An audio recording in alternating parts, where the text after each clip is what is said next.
here together with Joker Out coming from Slovenia. This year Eurovision's phenomenon. A band that conquered all of Europe with so-called psychedelic rock and roll. You have accomplished a solo concert in Stožice and a whole Europe now, like almost. And this seems just to be the beginning of your journey. So first question is, how do you guys feel after your first concert in Poland? I think we feel much better than we felt yesterday when we woke up. We came here ready to have two great parties, and yesterday we had a really good party. So I expect the second night to be just as or even better than the first one. Okay, very good. Okay, and very warm welcome to Warsaw, of course. Thank you. Maybe weather is not the best. I think on Monday when you arrived it was really sunny, but now it's like typical November weather here. Yeah. Okay. We are students from the Institute of West and Southern Slavic Studies, and our specialization is Slovenia. Yeah, unfortunately we are not doing the interview in Slovenia because we are first year students, but maybe someday. We did the introductions and you were great. Yeah. Oh, thank you. Hvala lepa. Okay, so now that you know what we do, you can hear something about yourself. Maybe. Yeah. Something about ourselves in general.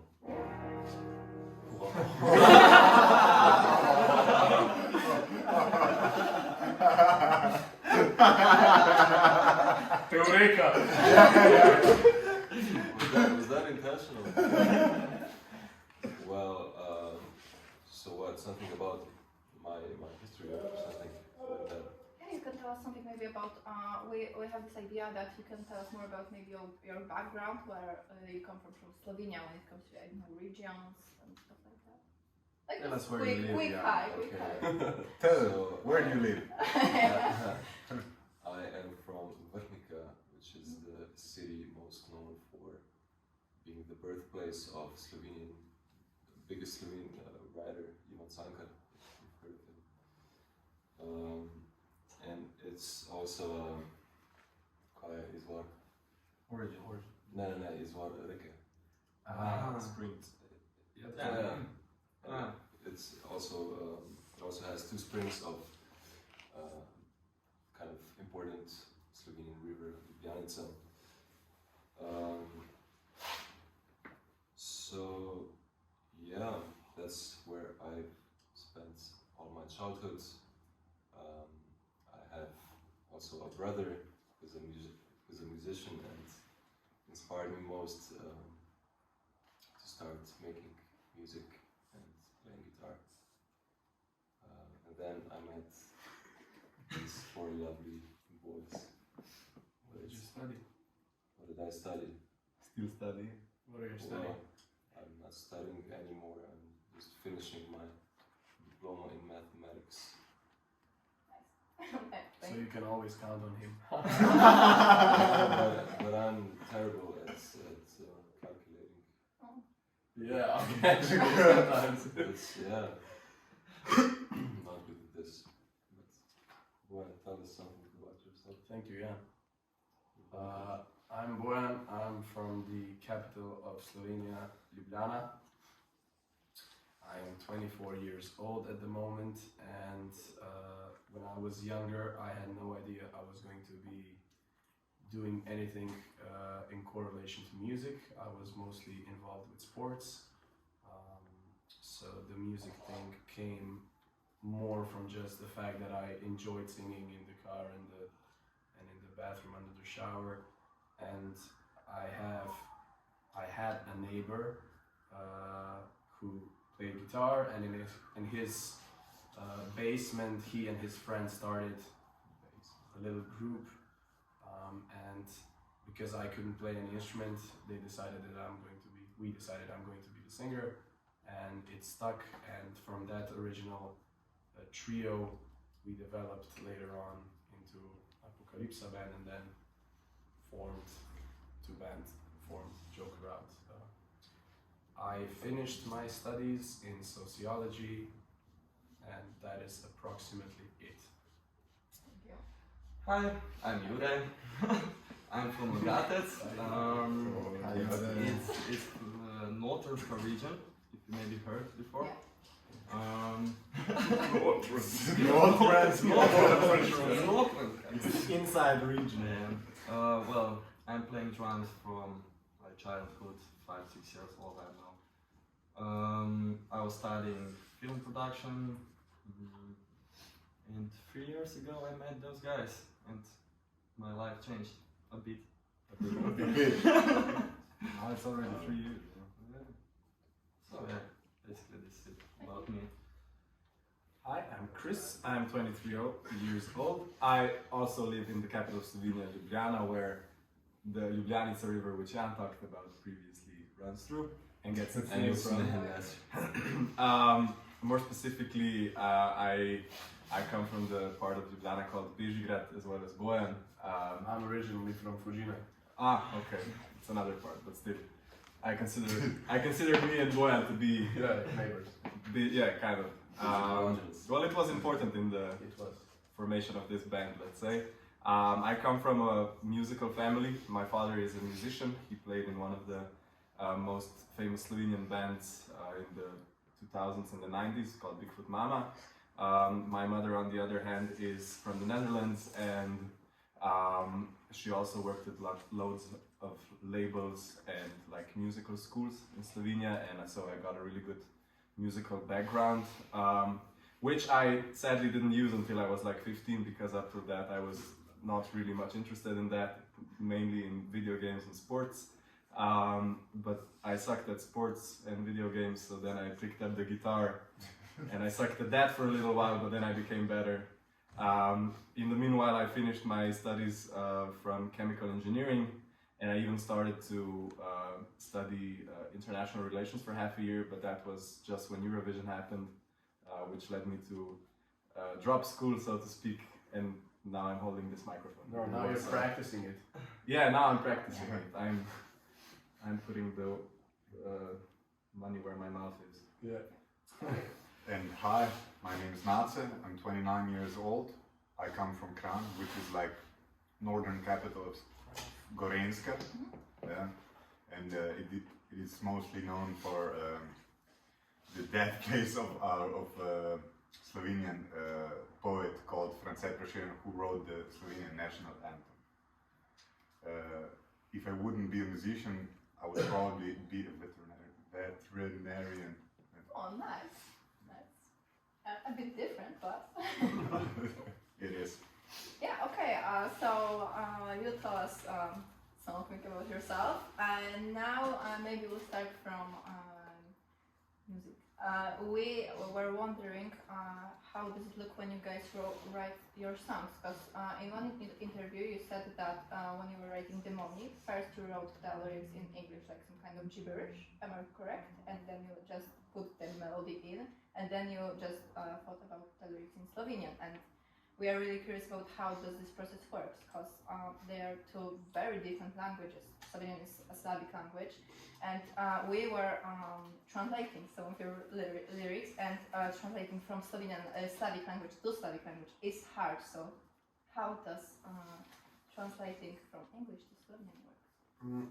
Well, it's not a case where all the songs happen to have the same start. Some of them, the melody is the first thing to come, and then I used some gibberish English just to incorporate a melody into something more grabbable, and then wrote Slovene lyrics like completely unrelated to what the English lyrics said usually. Whereas some songs start with the initial idea with the lyrics already being there, so they're just then finished. One song where the original idea from the gibberish part was taken was Tokyo, because the original line in the song was dancing in the streets of Tokyo, and our producer said that we have to keep this sentiment in, so that's why when I wrote the song in Slovene, I kept the Tokyo theme for the song. Maybe we should explain why we often start with English. Yeah, because it's much easier to just sing something out of your head that doesn't have to make any sense whatsoever, but really sounds good. I guess it's more melodic and you're not focused on what you're saying, but how you're gonna sing it. So it really gives you more freedom for the melody to come out. We were talking earlier about the fact that English doesn't have really grammar, that it's so complicated, and while we are learning Slovenian, we know that it's, sometimes I like to talk in Slovenian, but I'm wondering if this E should be at the end or A and dvojina and stuff like that. It's really hard. It is. Okay, and considering languages, there's this funny thing that when you talk in different language, your personality changes a bit. And did you ever notice it? And does language in which you lead your concert affect your on-stage persona? Oh yeah, it does, of course. I notice, of course, that because of the different languages, you have a different voice register in which you speak and sing. So you definitely get a different kind of personality and color in the voice, which does have a lot of influence actually. I think I enjoy speaking on stage or leading the concert mostly in Serbian language actually. I feel like most, I don't know how to say it, free maybe, because in Slovenia I always feel like I have to be, I don't know, I have to act like a good boy and have to say, I don't know, the right stuff. I have no idea, but it's just, it's something that I can't really explain or put into words, but I guess that I feel most free or more free in Serbian and English language on stage than I do in Slovene when speaking to the crowd. In Serbian, you're the bad boy. Yeah, mostly, yeah. I just say stupid things that come into my mind. Okay, and lately you had a concert in Belgrade, two concerts, and on one concert you sing Đurđev Dan. Yeah. And I have a interesting fact that because Bregovic, when he left Białą Dugmę, did a lot of solo projects, and he did one with Polish artist Kaja, and they have Polish version of Đurđev Dan. I don't know if you heard it. Yeah, there's a lot of different versions. I recently discovered that, and I have a brain for 1 hour. There's also I know it. there's also a Slovenian one, but don't look it up. Okay. Yeah. And we were translating actually Carpe Diem to Polish. We have it prepared for you, maybe later we'll show you. And we noticed a lot of cultural Easter eggs and stuff like that, and we were wondering, especially on one part of lyrics, Ne računajte na nas, because there was a band, Rani Mraz from Novi Sad, that made a patriotic song called Računajte na nas, and later these lyrics were used by Pankrti, and it changed its meaning to Računajte z nami. And were these lyrics an international reference, or we are just deep into Slovenian culture? No, it's actually the Ne računajte na nas line is a direct reference to Računajte na nas. It's just that in these times I use it as a kind of a sentiment of, it shares actually the same sentiment, I would say. The Računajte na nas sings about a generation born in Yugoslavia, that kind of, you can count on them for being how would I say, real people. And here in the Ne računajte na nas, I just switch the roles and saying that those who are not pro-peace and pro-love cannot count on us. So it's basically the same sentiment, but I just switch the words around. Okay, so I was worried that I will say it will be cool. No. So nice. Actually, we have some parts of lyrics translations prepared for you. I don't know if you would like to look at it and try to guess which song is it from. Oh, sure. There are 4 fragments, and one song, we did not dig it up. It's not. It is on your YouTube. Deci malo nacrtu da pogledam. Maze ne misli. Yeah. Radio sluhač Novi Val. The second one is Novi Val. What? What is?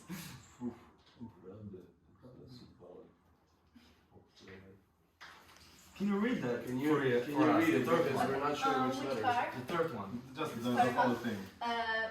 Prawdę zasypałem popiołem, wiecznie winny, nigdy cały. Вечно крили колице, не би смел.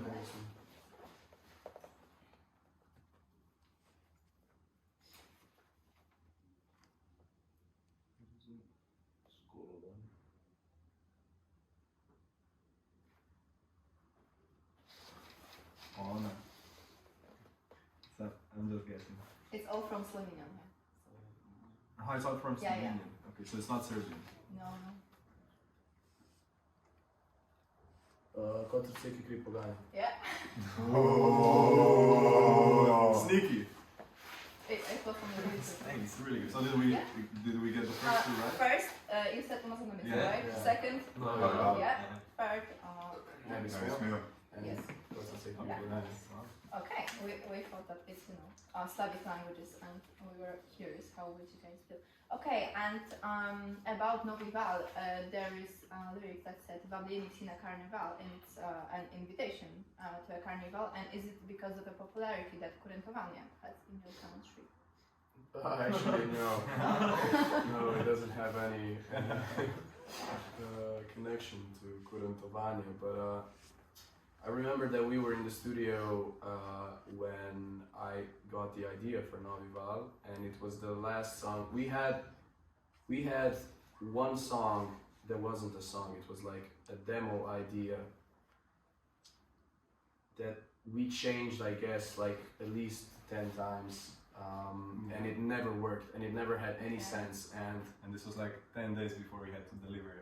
yeah. To be uploaded. And we were Yes, in, song. yeah, and we were in the studio, and we started messing around kind of because it was the last day in the studio, and we felt so good about making the 9 songs before work that we kind of became a little cocky, and our producer like completely fell out of his place and like told us that we started screwing around, and then we have only one day to finish the record, and then we don't have the song, and we really felt bad. And I just remember that we were sitting on a couch for like 10 minutes maybe, and kind of not sure whether to giggle or cry.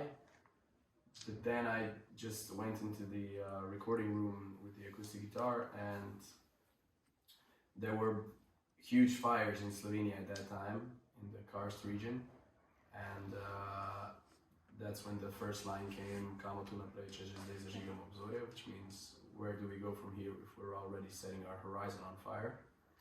And then Vabljeni vsi na karneval, and it was at that moment we were like, okay, we got the song, and I'm pretty sure that in the next 2 days I was at the studio in Ljubljana where Jare and Chris were already there, and I showed them the song, and it was just like, yeah, sure, what do we do? Unfortunately, we are running out of time, yeah, I'm correct, but I have one last question that is really important, I think, in the cultural context, and is it, have you ever climbed to Triglav? No, No? no, Yeah. no. I also haven't. Yeah.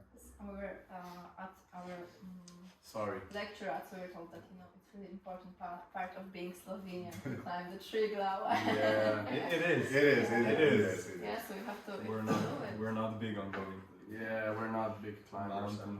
Maybe Europe is the club. Oh, I don't know. I would take. I mean, I've been to Helicopter. I've been to another. Almost took the helicopter ride. Well, to Krederitsa, I went because we Ah. played up there. Okay. I went up there with helicopter with Ari, but Oh, I yeah. was not walking up there. I went to another peak of the Slovenian Alps, but it doesn't. You were recording it. And I was on Krn. Yeah, me too. Okay. Krn? And Chernobyl and a couple others. Unfortunately, that is it. Thank But you. thank you very much. Hvala, you. hvala, Thank hvala. you. Hvala. Hvala. Yeah. Računajte na nas.